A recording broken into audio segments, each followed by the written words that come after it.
Tito, capítulo 3. 1 al 8 vamos a leer y después solamente vamos a explicar versículo 1 y 2.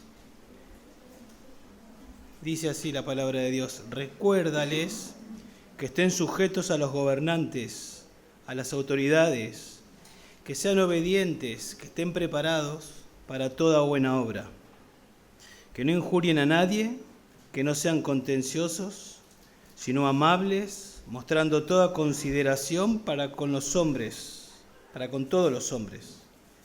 Porque nosotros también éramos en otro tiempo necios, desobedientes, extraviados, esclavos de deleites y placeres diversos, viviendo en malicia y envidia, aborrecibles y odiándonos unos a otros.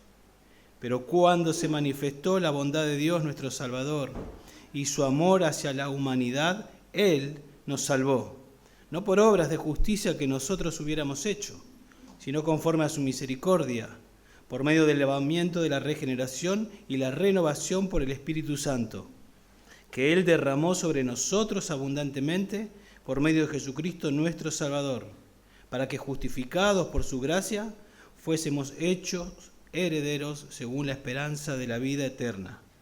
Palabra fiel es esta, y en cuanto a estas cosas quiero que hables con firmeza, para que los que han creído en Dios procuren ocuparse en buenas obras. Estas cosas son buenas y útiles para los hombres. Bueno, Creta, sabemos, ¿no?, que esta carta fue escrita por Pablo para que Tito la enseñara en Creta, para que la asimile él y para que enseñara en Creta, una ciudad no muy diferente a nuestro contexto. Ahí en capítulo 1, verso 12 de Tito dice que los cretenses son siempre mentirosos, malas bestias, glotones, ociosos. Mentirosos es una de las características de personas que no heredarán el reino de Dios. En Apocalipsis está ahí la lista: mentirosos, malas bestias, como animales salvajes, esa es la idea. Con pasiones fuertes por apetitos sensuales. Bueno, así era un poco la ciudad de Creta, dedicados, dice, glotones, ociosos a comer. Y de esa ciudad Dios salvó personas, y a esas personas Dios les dice, como a todos nosotros, que deben ser luz en medio de un mundo oscuro. La iglesia debía ser luz en medio de ese contexto. Debían brillar ellos, como dijo Jesús: una luz no se pone debajo de la mesa, sino arriba, para que alumbre a todos. Una ciudad no pasa desapercibida porque allá hay luz, se ve que hay vida. Hay oscuridad, pero allá hay vida porque hay luz. En Filipenses capítulo 2 dice que tenemos que ser luminares en medio de una generación maligna y perversa, ellos y también nosotros. Pero para que eso pase, como venimos viendo ya, era necesario, era urgente que en la iglesia haya ancianos, pastores calificados con los requisitos que ya vimos, que enseñen, primero que nada, que vivan la sana doctrina, que enseñen la sana doctrina y que defiendan la sana doctrina. La iglesia debía vivir de manera piadosa en el contexto de la congregación. Eso vimos también en el capítulo 2, los ancianos, las ancianas, las mujeres jóvenes, los jóvenes, los esclavos, ¿no?, con los amos. Pero también la iglesia debe vivir de manera piadosa en el contexto no de la congregación, sino afuera de la iglesia, ¿sí?, en la sociedad. Y la pregunta es: ¿cómo debían vivir afuera de la iglesia? ¿Cómo debemos vivir nosotros fuera de la iglesia? Cuando nos vamos, lunes, martes, miércoles, venimos el domingo, primer día de la semana, nos juntamos para adorar juntos, pero ¿cómo vivimos el resto de los días? ¿Sí? Una de las cosas que tenía que hacer Tito era reprender a los falsos maestros, quitar el pecado, ¿sí?, en el sentido del pecado, de la rebeldía, de la falsa doctrina, de algo que se quería instalar de manera maliciosa Obviamente que siempre vamos a ser pecadores en santificación, pero me refiero a un pecado intencional, había que quitarlo. Pero no podemos hacer eso en la sociedad, no podemos salir a quitar el pecado de la sociedad, no lo vamos a hacer, no podemos hacerlo. Ni siquiera se nos manda hacerlo, tampoco se nos manda que nos aislemos del mundo y que miremos al mundo con soberbia. Pobrecitos ellos, mirá cómo viven y nosotros somos la élite y nos metemos en una burbuja y venimos y disfrutamos acá juntos. No nos manda a hacer eso la Biblia. No podemos esperar que el mundo tenga nuestros principios tampoco. Entonces, ¿qué debemos hacer? Y la respuesta es sencilla, debemos ser los mejores ciudadanos y hacer buenas obras que adornen el Evangelio. Esa sería una respuesta sencilla y es lo que tenemos que hacer. Debemos ser los mejores ciudadanos en ese contexto en el que vivimos, en un mundo que es anti-Dios, los mejores ciudadanos y hacer buenas obras que adornen el Evangelio. Debemos vivir de tal manera que nuestras vidas hagan el Evangelio visible y ser atractivos nosotros, ¿no? Nuestras vidas, que sean atractivas como imanes, que vean nuestra vida y que sea atractiva a los ojos del mundo.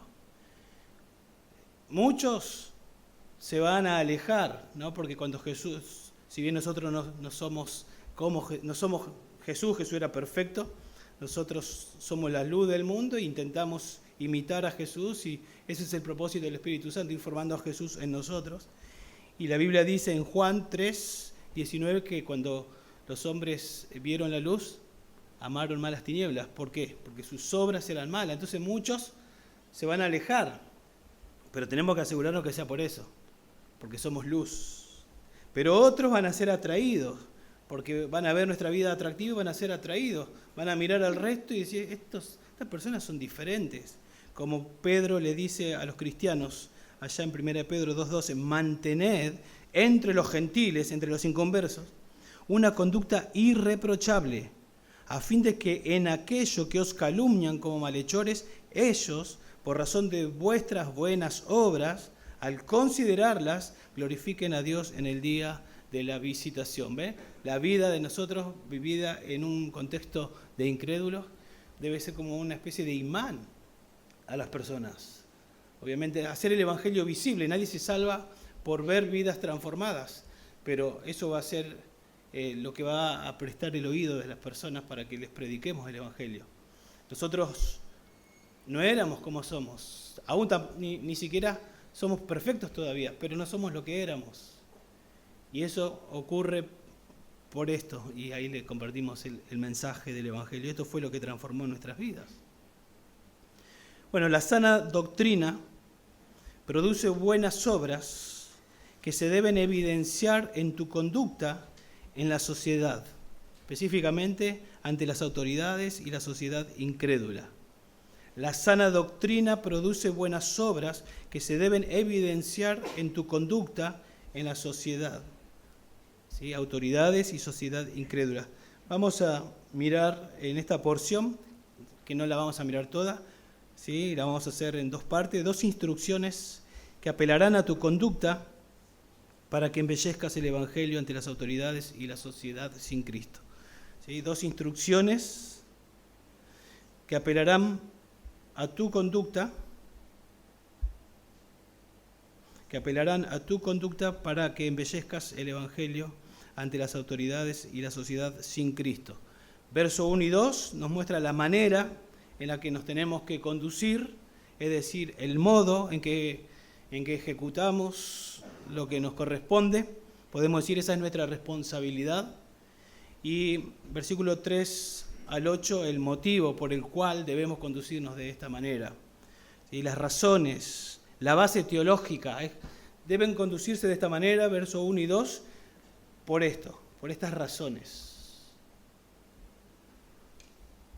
Y para ver en esta mañana solo la manera, verso 1 y 2, vamos a separarlo, también vamos a hacer un bosquejo de 4 puntos para que nos ayude a poder seguirlo. En primer lugar, el cristiano debe tener una actitud de sumisión y obediencia ante las autoridades. El cristiano o los cristianos debemos nosotros tener una actitud de sumisión, podemos decir de sumisión obediente o de sumisión y obediencia ante las autoridades. En segundo lugar, los cristianos debemos estar ansiosos de realizar buenas obras. En tercer lugar, los cristianos debemos abstenernos de ser difamadores y peleadores. Y en cuarto lugar, los cristianos debemos ser amables y autocontrolados. ¿Sí? Es nuestra responsabilidad, después lo vamos a explicar, tener autocontrol, pero sabemos que es porque nos sometemos al control de Dios, del Espíritu Santo en nuestras vidas. Entonces comencemos ahí por el primer punto. El cristiano debe tener una actitud de sumisión y obediencia ante las autoridades. Actitud, puse ahí, debemos tener una actitud porque tiene que ver con una predisposición interna, una manera de pensar en nuestra mente sobre algo, sobre alguien. Ya estamos listos, estamos pensando de esa manera para que ese pensamiento nos lleve a actuar de la manera en la que estamos pensando. Entonces debemos estar ya listos en nuestra mente con el principio que nos va a enseñar acá la palabra de Dios. Pablo le dice a Tito, recuérdales. La idea es traerle a la memoria, Tito, traerle a la memoria, llamar la atención, Tito, a esto, a lo que les va a decir ahora, ¿no? Es un imperativo, es un mandato, esto es lo que tenía que hacer Tito. Pablo le dice a Tito que lo haga y Tito debía incorporar esto en su enseñanza y imagino que no con todos los domingos, pero de manera continua tenía que recordarles estas cosas una y otra vez. Una y otra vez. Eran cosas que ellos ya sabían, porque dice recuérdales, ya se las habían enseñado. Pero era necesario que se las recuerden, evidentemente por la tendencia de los cretenses a olvidarse. Nosotros somos iguales, ¿no? Por la tendencia de los creyentes, mejor dicho, no de los cretenses, a olvidarnos. No tanto lo teórico, porque imagino que no se olvidaban lo teórico, sí la aplicación de lo que ellos conocían. Eso era lo que se olvidaban. Básicamente se olvidaban el principio de honrar al rey. Y eso les tenía que recordar acá. El principio de honrar al rey. La realidad es que mucho en la vida cristiana tiene que ver con recordar cosas. Ustedes vienen cada domingo acá y de que empieza el sermón hasta que termina no son todas cosas nuevas. Mucho de lo que decimos de diferente manera son cosas que ya saben y las volvemos a recordar. Porque acá está, ¿no? Una y otra vez, una y otra vez. Y aún así la palabra de Dios habla. Y yo, o cualquiera de los que predica, por momentos va a hablar, no sé, de que tenemos que hacer evangelismo, es algo que ya sabemos. Y ¡pum!, te toca el corazón. Porque vos te examinás y sí, no estoy haciendo evangelismo. Dios te dio dones para que los uses y sirvas. Ya lo sabés a eso. Y te está explicando el texto y te exhorta y te toca de nuevo porque te examinas y decís, no lo estoy haciendo. Y así con cada una de las cosas, debemos servirnos unos a otros. Debes orar, ya sabemos que tenemos que orar. Pero cuando te lo recuerdan, te examinás. Tenés que tener comunión con Dios, tu relación íntima con el Señor. Ya lo sabés. Y así con cada una de las cosas, ¿no? Con cada una de las cosas. Así que cada domingo decimos muchas cosas que ya saben de diferentes maneras, pero es necesario, ¿sí? Necesario. Una mamá, por ejemplo, le dice a su hija, se va la mamá y le dice, cuando pare el lavarropa, sacame la ropa del lavarropa y colgámela, por favor. Y se lo dice una o dos veces y antes dice, acordate. Y después cuando está en el lugar que fue, llama por teléfono, ¿te acordaste de hacer? Ah, no. Y ahí, por ese llamado, lo hace. Entonces, el recordatorio ayuda a la aplicación. En Filipenses 3:1, Pablo dice, a mí no me molesto escribiros otra vez lo mismo y para vosotros es motivo de seguridad. O sea, no me molesta escribir otra vez lo mismo. Segunda de Pedro 1:12, Pedro en este caso, no Pablo, dice, por tanto, siempre estaré listo para recordaros estas cosas, aunque vosotros ya las sabéis. Y habéis sido confirmados en la verdad que está presente en ustedes. Y considero justo, mientras esté en este cuerpo, estimularos recordándoos estas cosas, sabiendo que mi separación del cuerpo terrenal es inminente, tal como me lo ha declarado nuestro Señor Jesucristo. También yo procuraré con diligencia que en todo tiempo, después de mi partida, podáis recordar estas cosas. Yo me voy a ir, dice Pedro, y yo les estoy recordando cosas que ustedes ya saben, porque se les tiene que meter en la mente, tiene que morar en abundancia los principios bíblicos para que, si no están firmes, si no están en nuestra mente, en nuestro corazón, no los vamos a vivir. Entonces el pastor tiene la función de recordar a la iglesia cosas que ya saben, como en este caso, la conducta del creyente para con las autoridades y la sociedad sin Cristo. Ya lo sabemos eso, ya lo sabemos, pero Dios quiere que la volvamos a recordar. ¿Sí? Tal vez hoy no escuches nada nuevo, pero sí vas a recordar y te vas a poder examinar.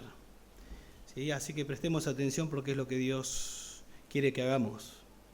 ¿Y qué era lo que debía recordarles Tito a los cretenses? Que estén sujetos a los gobernantes, a las autoridades. Eso tenía que recordarles. Bueno, y lo que sigue, ¿no? A continuación, pero en primer lugar, tenían que estar sujetos al gobierno de turno. Eso lo entendemos ahí cuando dice gobernantes y autoridades. Cuando habla de gobernantes está hablando, si buscamos en un diccionario, habla de origen, de comienzo, de fuente, de primero, o sea, el primero, el que está a la cabeza, es el gobernante, podemos decir el principal. Y cuando habla de autoridades, a uno que se le delegó la autoridad, es decir, los funcionarios. Cuando dice gobernantes y autoridades, está el rey y los funcionarios, podríamos decir, a todos ellos, a todo el paquete. ¿Sí? Y dice que tenemos que estar sujetos. Ellos debían estar sujetos, obviamente esto aplica a nosotros. Y la idea de estar sujetos es ponerse bajo el gobierno, ponerse bajo las autoridades del gobierno. ¿Sí? De la misma manera, no es la primera vez que aparece esto de estar sujetos. La Biblia habla de que tenemos que estar sujetos, o que Jesús, por ejemplo, estuvo sujetos a María y a José. Él entendía su lugar. Cuando tenía 12 años estaba sometido. Dice que la iglesia está sujeta a Cristo. Nosotros entendemos que Cristo es la cabeza y nos sujetamos. También en Colosenses 3:18 dice que la esposa entiende su rol y su lugar, no es menos que el esposo, pero entiende su lugar y se sujeta a su esposo. Bueno, acá está hablando, es la misma idea, la misma palabra, pero está hablando de sujeción a las autoridades, al gobierno. Y es una acción voluntaria, es algo que yo tengo que hacer. Por eso hablamos de una actitud, de un principio, de una predisposición en mi mente. Es algo que yo tengo que hacer, no me tiene que obligar el gobierno a obedecer. No me tiene que obligar. Y no era fácil para los creyentes de Creta. Los historiadores dicen que los cretenses se caracterizaban por revueltas contra los gobernantes, se veían involucrados en insurrecciones, homicidios y guerrillas civiles. Así eran ellos, los cretenses. Y a ese grupo que Dios salvó ahora y que estaban en un proceso de santificación, Tito le tenía que decir, hay que respetar a las autoridades, a las que antes se paraban y se rebelaban, ahora hay que respetarlas, hay que sujetarse y obedecer. Tenían que adquirir como dice Romanos capítulo 12, verso 2, no os conforméis a este siglo o a este mundo, sino transformaos por medio de la renovación de vuestro entendimiento. O sea, este principio tenía que renovar la mente para que ellos sean transformados y no se conformen a la antigua vida que tenían y a los inconversos que todavía había en Creta, que seguramente seguían actuando de esa manera. Ustedes ahora son otra persona, ustedes son nuevas criaturas. El gobierno seguramente seguía siendo el mismo, era Nerón, pero ellos, los creyentes cretenses, ya no eran los mismos. Su actitud debía cambiar para con las autoridades, aunque el gobierno no cambie. Su actitud de ellos, su actitud interna, debía cambiar, aunque el gobierno no cambiara. Ellos debían entender, y nosotros también, obviamente, que su sujeción al gobierno dependía de su sujeción a Dios. O sea, ellos estaban sujetos a Dios y Dios es el que está mandando esto que tenían que hacer, a que les recuerde. Entonces, ellos tenían que entender, mi sujeción a Dios se hace evidente sujetándome al gobierno y a las autoridades. Y como dije recién, más allá de la ideología, más allá de la moral, más allá del partido político al que correspondían, si era Cristina, si era Macri, si era Milei, si fulano, mengano, es lo mismo. ¿Sí? Es lo que dice acá. Y no es el único lugar en que lo dice. Hoy lo leyó Sergio, la lectura. Romanos 13, 1 y 2, lo recuerdo, dice, sométase, otra vez, un imperativo, sométase toda persona, no solo los creyentes. Nosotros lo entendemos que esto viene de parte de Dios y el Señor nos ayuda a que lo hagamos. Sométase toda persona a las autoridades que gobiernan. Y escuche la razón, porque no hay autoridad sino de Dios, y las que existen por Dios son constituidas. Por consiguiente, el que resiste a la autoridad, al ordenado por Dios se ha opuesto, y los que se han opuesto sobre sí recibirán condenación. O sea, resistir a un gobierno es resistir a lo que Dios ha impuesto. Rebelarse, por eso le decía que la sujeción al gobierno tiene como base la sujeción a Dios. Si yo no me quiero sujetar al gobierno hacia las autoridades, me estoy oponiendo a lo que Dios estableció. Por lo tanto, no me estoy sujetando a Dios. Y eso es pecado y eso es rebeldía. Bueno, cuando el gobierno no tiene los ideales que las personas quieren, de las personas, la respuesta del mundo generalmente es rebelión, porque así es el corazón, es de rechazo, es de desprecio, es de murmuración. ¿Sí? Así reacciona el mundo. Pero tristemente, muchas veces los cristianos podemos caer en eso también. Y responder de la misma manera. Y Dios no espera rebelión. Dios espera sujeción. Es lo que estamos viendo. Y la sujeción a Dios, como les vengo diciendo, es una evidencia de nuestra sujeción a Dios. Sujeción al gobierno es una evidencia de sujeción a Dios. Primera de Pedro, ahora Pedro, escuchen lo que dice también en el mismo contexto, o sea, el mismo rey, Nerón, le dice así a personas que estaban siendo perseguidas. ¿Se acuerdan, no? Primera de Pedro a los dispersos por causa del Evangelio. Dice así, someteos por causa del Señor a toda institución humana, ya sea al rey como autoridad, a los gobernantes como enviados por Él, por Dios, para castigo de los malhechores y alabanza de los que hacen el bien. ¿Sí? Tenemos que entender que Dios, que es el plan de Dios y que Dios los estableció. Y que ellos un día van a dar cuenta delante de Dios. Ellos tienen responsabilidad y un día van a dar cuenta delante de Dios. ¿Sí? Y nosotros también vamos a dar cuenta delante de Dios. No para ser salvos, obviamente, pero nosotros no nos vamos a poder justificar diciendo, Dios, yo no me sometí porque no hicieron bien las cosas. ¿Y dónde decía eso? Va a decir Dios, a ver, mostrame en las Escrituras, ¿dónde decía que te sometas, que te sujetes si hacían bien las cosas? No dice eso. Interpretaste mal. Sujetaos. ¿Sí? Noten que no dice sujetaos si estás de acuerdo con su proceder. No, porque ahí estoy poniendo yo la vara. A ver si hacen lo que yo quiero, entonces sí. No dice eso. Y uno puede decir, bueno, pero es un gobierno injusto o lo que sea. Pregunto yo, ¿Jesús no fue acusado injustamente ante las autoridades? ¿Y qué hizo Jesús? ¿Se rebeló? Le dijo a los discípulos, preparen un corte de calle con botellas, preparen un atentado. No le dijo nada de eso. Hagan una revuelta. No le dijo nada. ¿Sí? Él se sometió, obviamente cuando tuvo la oportunidad, él con mucha sumisión y respeto, él respondió, pero él se sujetó, se sometió a las autoridades. Pilato en un momento le dice, ¿a mí no me hablas? ¿No sabes que tengo autoridad para soltarte y que tengo autoridad para crucificarte? Y Jesús le respondió, ninguna autoridad tendrías sobre mí si no te hubiera sido dada de arriba.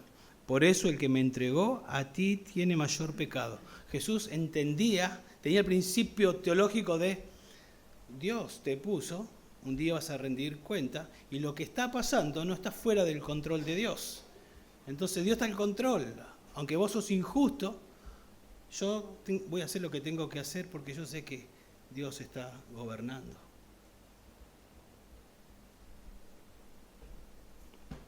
Dios siempre está al control. Lo mismo podemos decir en la vida de José, también podemos ver lo mismo.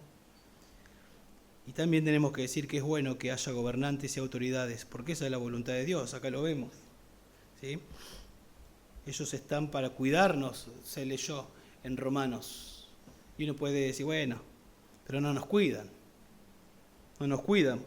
Y encima apoyan el aborto, la homosexualidad y todos esos temas. Bueno, yo les dije que los cretenses debían someterse a Nerón, que aceptaba y se practicaba el infanticidio. O sea, no en el vientre, sino cuando nacía se podía hacer así o así. Si se hacía así, se mataba. Y a ese hombre había que someterse, es lo que acá dice, a ese gobierno. ¿Sí? El llamado al cristiano es a sujetarse, esa es su responsabilidad más allá de los gobernantes. Esa es nuestra responsabilidad más allá del gobernante, es sujetarnos. ¿Sí? Y la sujeción que se pide va de la mano con lo que sigue, que sean obedientes, que sean obedientes. La idea es que obedezcan a la autoridad de manera completa, que sean obedientes de manera completa, esa es la idea. Pero la verdad es que no es tan fácil cuando no gobiernan como nos gustaría. Pero acá está, esto es lo que hay que hacer. Y ya sé, ustedes están pensando, ¿de manera completa? ¿Siempre? Bueno, hay una única excepción que todos conocemos ya, que es cuando nos piden algo que va en contra de la voluntad de Dios. Esa es la única excepción, cuando no nos sujetamos y no obedecemos. Recuerden que yo les acabo de decir que nuestra sujeción al gobierno y a las autoridades se basa o se fundamenta en nuestra sujeción a Dios. Entonces, si ellos, a los que estamos sujetos, nos piden que hagamos algo en contra de Dios, bueno, desobedecemos. Porque no vamos a dejar de estar sujetos y de obedecer a nuestro Dios. Eso fue el principio que contestó Pedro y Juan, ¿se acuerdan? No vamos a dejar de hacer lo que tenemos que hacer, porque no podemos obedecer al hombre y desobedecer a Dios. Dios nos manda que prediquemos y vamos a seguir predicando, aunque ustedes nos digan que no. ¿Sí? Si nos piden cosas, que dejemos de adorar a Dios, no vamos a obedecer. No lo vamos a obedecer, siempre con respeto. No vamos a obedecer. Si nos piden que dejemos de predicar el Evangelio, no lo vamos a hacer.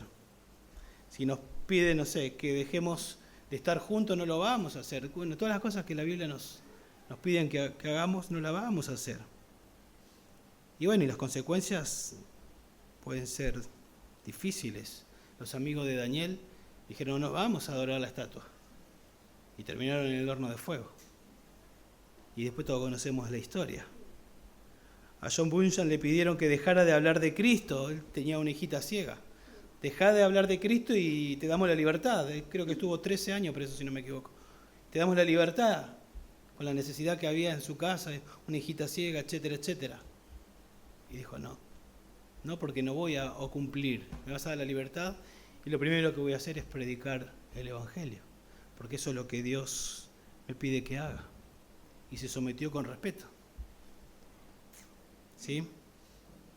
Y este mismo principio de sujetarnos y de obedecer, acá está hablando de las autoridades, al gobierno, eso se aplica también en casa, en la iglesia y en el gobierno, y siempre es el mismo principio.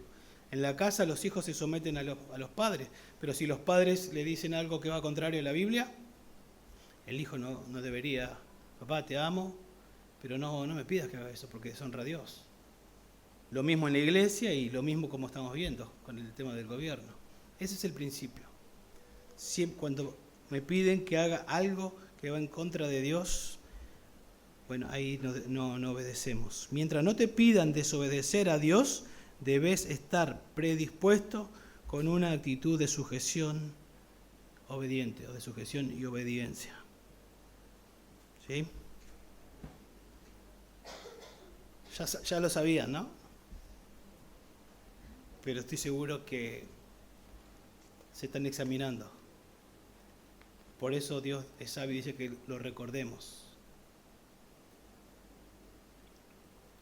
Segundo lugar, el cristiano debe estar ansioso de realizar buenas obras. Ahí al final del versículo 1, que estén preparados para toda buena obra. La idea de estar ansiosos, que pongo ahí en el punto, es porque preparados tiene que ver con justamente estar deseoso, expectante, listo, ansioso, como estoy viendo de qué manera estoy listo, preparado ya para actuar y hacer buenas obras.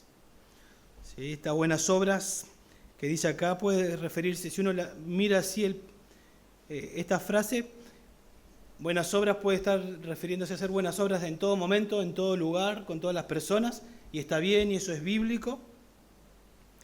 Pero por el lugar que ocupa, parece que es mejor interpretarlo con que tiene que ver buenas obras que tienen que ver con el gobierno y con las autoridades. ¿Sí? Si bien no es un mandato acá sujetados y obedecer, funciona, los que saben, los expertos en griego, dicen que cuando estos infinitivos, son dos infinitivos, sujetados y obedecer, no tienen artículos, pueden funcionar como mandatos. Entonces son mandatos y parece que ahí la frase que sigue tiene que ver, está cerca de esos mandatos y parece que nos muestran de qué manera obedecemos, haciendo buenas obras. O cómo mostramos nuestra sujeción y nuestra obediencia haciendo buenas obras que estén relacionadas o que afecten o que tengan que ver con el gobierno y las autoridades. Recuerden que terminamos este domingo pasado, en el anterior, versículo 14, donde se nos recordaba que el Señor nos alcanzó, nos redimió, un pueblo para posesión suya, un pueblo celoso de buenas obras. En Efesios 2:10 dice que somos hechura suya, creados en Cristo Jesús para buenas obras, Hay buenas obras preparadas de antemano para que nosotros hagamos. Y podemos pensar en algunas buenas obras que nosotros tenemos que hacer para con el gobierno y examinar si la estamos haciendo. Por ejemplo, en 1 de Timoteo 2:1 dice, exhorto pues ante todo que se hagan rogativas, oraciones, peticiones y acciones de gracia por todos los hombres. Y escuchen ahora, por los reyes y por todos los que están en autoridad, para que podamos vivir una vida tranquila y sosegada con toda piedad y dignidad. ¿Estás orando por el gobierno, por las autoridades? Sí, no me tenés que responder, pero examínate, porque acá se nos dice que tenemos que estar haciéndolo. Miré el comentario de la Biblia MacArthur de este versículo y dice lo siguiente: debido a que hay tantos dirigentes políticos poderosos e influyentes que son hostiles a Dios, ellos, los dirigentes, se convierten con frecuencia en blanco de animosidad y amargura. No obstante, Pablo urge a los creyentes para que oren en el sentido que estos líderes se arrepientan de sus pecados y se acojan al Evangelio, lo cual significaba que los efesios debían orar incluso por la salvación del emperador romano Nerón. Eso es lo que tenían que hacer. Y te pones a pensar, ¿no? Te pregunto si tenés esta disciplina de orar. Yo me examiné también, de orar por las autoridades. Haya votado o no haya votado este gobierno. Si tenés la disciplina, porque acá dice que una de las cosas que podemos hacer es orar por ellos, por el bien de ellos. Y ahí cuesta, ¿no? Si estás disconforme con lo que está haciendo el gobierno, ya sea el anterior. Si estás disconforme y te molesta, no lo votaste, etcétera, y tenés que orar, te muestra cómo está tu corazón. Y te ayuda. Porque te examinás y decís, algo no está bien en mi corazón. Y le pedís a Dios que te ayude para tener compasión de los gobernantes, de las autoridades, a tener misericordia. ¿Sí? Exactamente lo mismo que tuvo Dios con nosotros. Compasión y misericordia. Y obró en favor nuestro, porque estábamos perdidos. En Romanos 13:5 dice: es necesario someterse no solo por razón del castigo, sino también por causa de la conciencia, pues por esto también pagáis impuestos, porque los gobernantes son servidores de Dios, dedicados precisamente a esto. ¿Sabe por qué pagás impuestos? Bueno, acá dice: pagad a todo lo que debáis, al que impuesto, al que tributo, al que temor, etcétera, etcétera. Cuando a Jesús le preguntaron, ¿sí, qué hacemos? ¿Es justo darle tributo a César? Jesús tomó la moneda y ¿qué dijo? Dad a César lo que es de César, o sea, paguen impuestos, pero la adoración a Dios. Entonces adoremos a Dios y paguemos lo que tenemos que pagar. Esa sería una de las obras que tenemos que hacer también. ¿Sí? En 1 Pedro 2:17 dice: honrad a todos, amad a los hermanos, temed a Dios, honrad al rey. Acá sería: honrad a mi ley. Respeto sería, respeto. ¿Sí? No por su moral, no si es del partido de un partido político específico, no si tiene tu ideología, sino porque Dios lo manda acá. ¿Sí? Porque Dios lo manda. Lamentablemente escuchamos que se habla mal, con menosprecio y con falta de respeto de los gobernantes. Y vuelvo a decir, y muchas veces, los cristianos. Así que, si es el caso, tenemos que arrepentirnos en nuestra mente y pedirle a Dios que nos ayude a aplicar esto a nuestras vidas, porque es lo que Dios espera. Necesitamos otra vez renovar nuestra mente para que este principio more en nosotros y no nos amoldemos al mundo, porque el mundo, ¿qué hace? Hoy, ¿qué hace el que es del partido de Cristina? ¿Sí?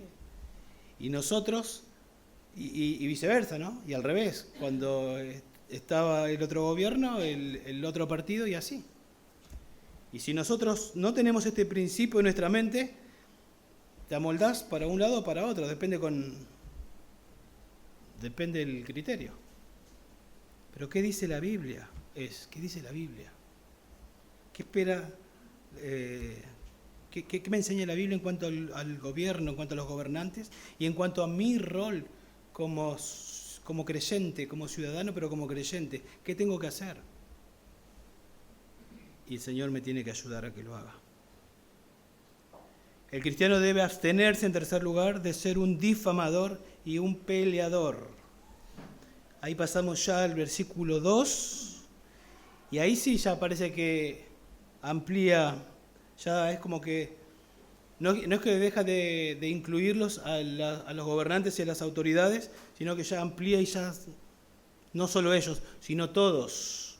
Comienza ahí diciendo que no injurien a nadie y termina hablando de todos los hombres. Entonces parece que está hablando de manera ya más general, lo que viene ahora a continuación. Y dice que no injurien a nadie. Esa palabra en el original, si yo se las leo, se van a dar cuenta que tiene que ver con blasfemar. Y se usa acá con el sentido de hablar mal, de murmurar, de maldecir, de tratar con desprecio, de difamar, desacreditar, desprestigiar, atentar contra, hablar contra la persona para difamarlo, para manchar su buen nombre. Que con nadie hagan eso, dice acá. Con nadie. En Efesios 4:31, en el contexto de renovar la mente, ¿sí? De quitarse la ropa vieja, de renovar la mente y ponerse la ropa nueva, en ese contexto, en ese proceso de santificación, dice, sea quitada de vosotros toda amargura, enojo, ira, gritos, maledicencia. Ahí está la misma palabra. Maledicencia, así como toda malicia. Es una ropa sucia, es una ropa, el hecho de difamar, de hablar de otro, de murmurar, como decimos nosotros, de sacarle mano.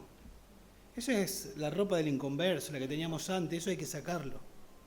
Ya no debe estar en nuestro corazón. ¿Sí? Porque es una contradicción. Un cristiano que difama estaría viviendo como vive un inconverso. Y no estaríamos adornando el Evangelio. Los fariseos hacían eso con Jesús, trataban de difamarlo. Hablaban mal de Jesús, había algo mal en Jesús, era perfecto, pero ellos trataban de difamarlo. ¿Por qué? Porque de esa manera ellos querían conseguir delante de la gente que menosprecien a Jesús y exaltarse ellos, o sea, ser vistos ellos, orgullosos, soberbios. Bueno, ¿por qué digo esto? Porque si nosotros difamamos a alguien, probablemente sea orgullo, sea con esa misma intención, de tratar de que a quien se lo estamos contando vea a esa persona como y me exalte a mí. Totalmente incorrecto. ¿Sí? El principio es hablar bien de los demás, lo cual es muy raro, ¿no? Y brilla por su ausencia. Más que nada cuando no está presente la persona es común que se difame. ¿Sí? Es común que se difame. No está, entonces se habla mal de la otra persona.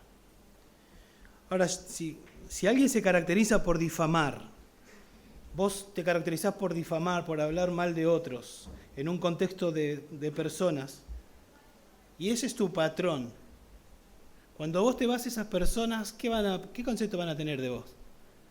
O cuando te vean a vos reunido con otros tres, el que estaba en ese grupo primero va a decir, seguro que me está sacando mano a mí. Cuando estamos acá le saca mano a que seguro que ahora ya está. Y te tienen como que es tu manera de vivir. Y eso no adorna el Evangelio, para nada. Pero si no te caracterizás por difamar, el concepto que van a tener de vos va a ser bueno. Va a ser bueno. Yo nunca lo escuché hablar mal de otro.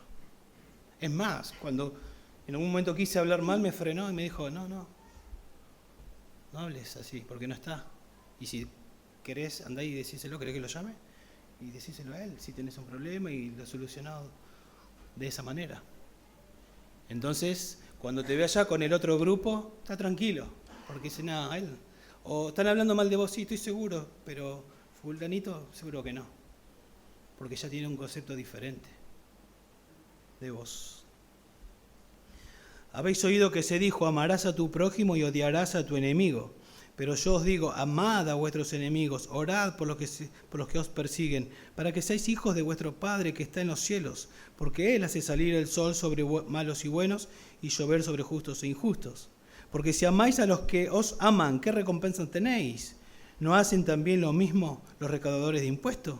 Y si saludáis solamente a vuestros hermanos, ¿qué hacéis más que otros? ¿No hacen también lo mismo los gentiles? Por tanto, sed vosotros perfectos, como vuestro Padre Celestial es perfecto. Entonces, entre nosotros o acá, este es mi lugar, acá no difamo a nadie, pero sí del vecino, sí al otro, sí a aquel en la fábrica, porque no son creyentes. Y acá dice, los recaudadores de impuestos hacen básicamente lo mismo. Tenés que amar a tu hermano, pero también a los que no son tan fáciles. Tenés que amarlo. Y si los amamos, no lo vamos a difamar. Porque difamarlo es menospreciarlo. Y nosotros queremos lo mejor para ellos. Y es más, tratar de ver virtudes, aunque sea difícil encontrar virtudes y exaltar esas virtudes. O sea, no debe salir ninguna palabra corrompida de nuestra boca, sino la que sea necesaria para la edificación. Nuestra palabra debe ser sazonada con sal, debe dar gusto cuando hablamos nosotros. Entonces, no injuriar a nadie, dice que no sean contenciosos también. La idea es que no sean peleadores, esa es la idea acá. El creyente no es un busca pleitos, sino un evita pleitos. En Romanos 12:18, si es posible, en cuanto de ustedes dependa, estad en paz con todos los hombres, dice Jesús en el Sermón del Monte, bienaventurados, felices los que procuran la paz, pues ellos, y solo ellos, serán llamados hijos de Dios. ¿Quiénes son los que procuran la paz? Los hijos de Dios. Procuran la paz, no la contienda, no el pleito. O sea, tu vida no se debe caracterizar por ser un peleador. Y no necesariamente físico, sino un peleador con palabras, discutir, etc. Dice en 2 Timoteo 2:24, aunque no es exactamente la misma palabra, sí la misma idea, el siervo del Señor no debe ser rencilloso, sino amable para con todos, apto para enseñar, sufrido, corrigiendo tiernamente a los que se oponen. O sea, hay alguien que se opone a tu vida, al Evangelio, no peleás, sino lo corregís tiernamente, dice acá. Por si acaso Dios les conceda el arrepentimiento que conduce al pleno conocimiento de la verdad. ¿Sí? Obviamente esto no implica, cuando dice que no seas un peleador, no implica que renunciás a tus creencias, a tus principios, ¿sí? A defenderlos cuando sea necesario, pero lo haces sin ser agresivo, siendo tolerante, confiando hace no mucho estaba hablando con un profesor y me dijo algo que me gustó, me hizo ver, y él estaba hablando de que cuando nosotros hablamos con otras personas, hablamos con una serenidad o con tranquilidad, no como imponiéndonos, porque estamos confiando en el argumento bíblico que tenemos. A veces hablamos como querer imponernos y como que creemos que el poder está en nuestra manera, en cómo nos imponemos, en cómo hablamos y gritamos más, etc. Y es el argumento bíblico. Yo confío en que Dios tiene poder y cuando voy a hablar a los que se me oponen, como dice acá, voy a hablar y lo voy a hacer corrigiéndolos tiernamente, diciendo la verdad, no adulterándola, no teniendo miedo, no escondiéndome, pero con respeto a la otra persona, confiando de manera completa en que lo que estoy diciendo es un principio bíblico y que Dios lo puede usar para quebrantar su vida. Entonces no un peleador, sino un pacificador, ¿sí? Es fácil caer en pagar mal por mal, pero no tenemos que hacer eso. Ahí en Pedro hace no mucho vimos que debemos hacer bien aun cuando nos hacen mal, y carbones encendidos acumulamos sobre su cabeza, ¿se acuerdan?